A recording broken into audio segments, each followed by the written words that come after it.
ठीक है। 4 3 ज़ा 12, 4 4 ज़ा 16, 4 3 ज़ा 12, 4 8 ज़ा 32।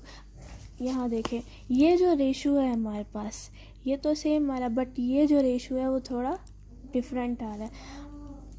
तो इस लॉ में ये लोग ये समझाना चाह रहे हैं कि जो कंपाउंड होगा वो बेशक सेम हो, लेकिन वो होल नंबर की वजह से मल्टीपल रेशो में तब्दील हो जाता है। इस लॉ में, लॉ ऑफ मल्टीपल प्रोपोर्शन में हम यही साबित करते हैं और इसे ही लॉ ऑफ मल्टीपल प्रोपोर्शन कहते हैं।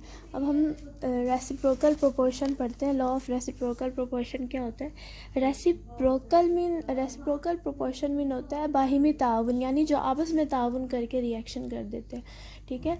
अब हम आपको एक एग्जांपल से समझाते हैं। जब कार्बन मोनोऑक्साइड हाइड्रोजन के साथ रिएक्ट करेगा, यानी जब कार्बन मोनोऑक्साइड हाइड्रोजन के साथ एक रिएक्शन करेगा तो एक प्रोडक्ट बनाएगा मीथेन CH4 और एक H2O बनाएगा, मीन्स वाटर। ठीक है।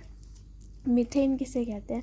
मीथेन आप लोगों के घरों में जो यूज़ होने वाली गैस होती है, आपके घरों में जो गैस यूज़ होती है ना नेचुरली, उसका 99.5% जो पार्ट होता है वो मीथेन का होता है। मीथेन इस गैस को कहा जाता है। सो जब कार्बन मोनोऑक्साइड हाइड्रोजन के साथ रिएक्ट करेगा तो एक प्रोडक्ट CH4 और दूसरी प्रोडक्ट H2O बनाएगा। ठीक है। अच्छा, अब यहाँ आप देख सकते हैं, यहाँ 4 हाइड्रोजन, यहाँ 2 हाइड्रोजन, टोटल हाइड्रोजन हमारे पास हो गए 6। इसलिए हम इसको बैलेंस करने के लिए यहाँ 6 लगा देते हैं। जस्ट मैंने आप लोगों को एक एग्जाम्पल के थ्रू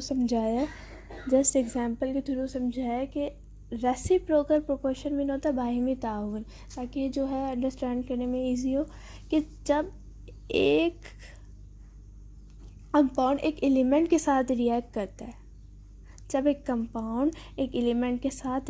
करता है तो वो आपस में एक दूसरे से ताउन करके एक नई प्रोडक्ट बनाता है, मीथेन और वाटर। ठीक है। अच्छा, अब हम केमिकल रिएक्शन के बारे में पढ़ेंगे।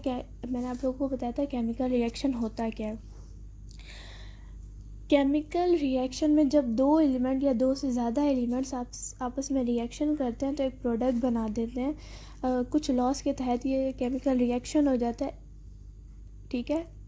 इसे हम कहते हैं केमिकल रिएक्शन। अच्छा, अब हमारे पास यहाँ जो है 5 तरह के केमिकल रिएक्शन होते हैं। सबसे पहले हम पढ़ेंगे डिकम्पोजिशन रिएक्शन। डिकम्पोज का मतलब होता है टूटना। या 2 से ज़्यादा एलिमेंट्स आपस में रिएक्शन करते हैं तो एक प्रोडक्ट बना देते हैं। कुछ लॉस के तहत ये केमिकल रिएक्शन हो जाता है। ठीक है। इसे हम कहते हैं केमिकल रिएक्शन।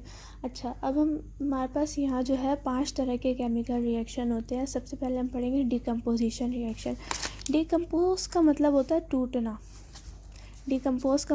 टूटना या तोड़ना। ठीक है। अब हमारे पास यहाँ एक एग्जांपल है। यहाँ हमारे पास एक कंपाउंड है। ठीक है। हमने क्या किया, कैल्शियम कार्बोनेट को in the presence of heat heat की मौजूदगी में, यानी हमने बर्न किया इसको। बर्न मीन जलाना, या द प्रेजेंस ऑफ हीट हम इसका रिएक्शन कराते हैं। जब हमने कैल्शियम कार्बोनेट का रिएक्शन कराया तो इसने क्या किया, एक कंपाउंड को 2 हिस्सों में तोड़ दिया। यानी हमारे पास ये एक सब्सटेंस था, जब हमने इसे हीटअप किया तो इसने अपने आप को 2 सब्सटेंस में चेंज कर लिया। ठीक है। एक होगा कैल्शियम ऑक्साइड, दूसरा होगा CO2। ठीक है।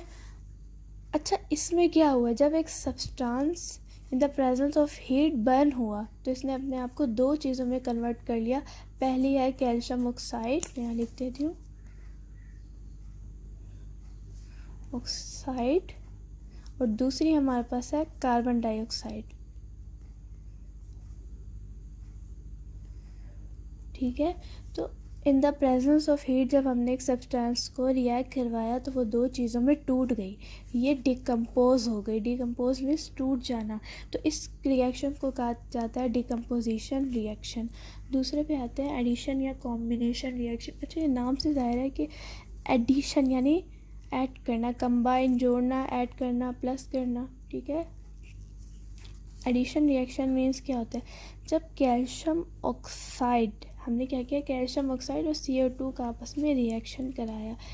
जब हमने कैल्शियम ऑक्साइड और CO2 का रिएक्शन कराया था, अच्छा यहाँ क्या हुआ था, जब हमने एक सब्सटेंस लिया in the presence of heat, वो दो हिस्सों में टूट गया, ब्रेक डाउन हो गया, ब्रेकअप हो गया, डिकम्पोज हो गया, हम ये कह सकते हैं डिकम्पोज हो गया, टूट गया, दो हिस्सों में टूट गया। अब यहाँ यही हो रहा है कि जब हमने दो सब्सटेंस लिए और हमने इनका रिएक्शन करवाया तो एडिशन हो गया, एक कॉम्बिनेशन रिएक्शन हो गया, ये आपस में जुड़ गए और एक कंपाउंड बना लिया CaCO3। ठीक है, तीसरा पढ़ेंगे सिंगल डिस्प्लेसमेंट रिएक्शन। अच्छा, डिस्प्लेसमेंट का मतलब होता है किसी चीज़ को हटा के उसकी जगह ले लेना।